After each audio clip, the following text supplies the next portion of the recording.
Cumprimento, então, a presidente, mas quero cumprimentar de modo especial, que eu esqueci, Corina. Seja bem-vindo aqui a essa casa. A senhora ajudou muito esse vereador já na questão do animal, né?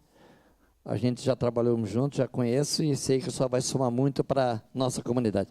Quando eu terminei minha fala anterior, eu terminei a minha fala com uma voz embargada, né? Deu para sentir, todo mundo viu.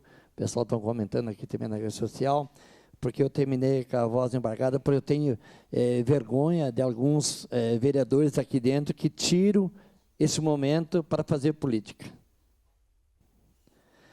Fugindo do regimento da casa, fico trocando o tema hoje é Festa da Uva, onde deveria engrandecer a nossa Festa da Uva, mostrar para todo canto do Brasil a quanto tem valor a Festa da Uva, aonde o nosso agricultor, eles vão poder celebrar a colheita do fruto, né? Eles estão colhendo a uva agora e vão poder trazer e mostrar para nossos turistas o fruto que é a nossa Festa da Uva.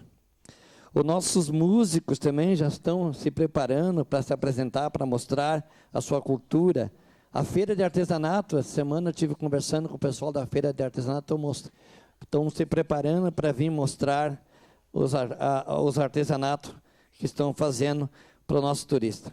Então, eu quero falar de uma valorização da festa, a valorização que tem a nossa Festa da Uva.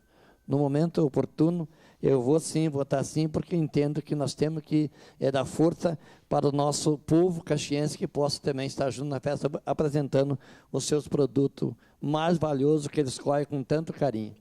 Obrigado.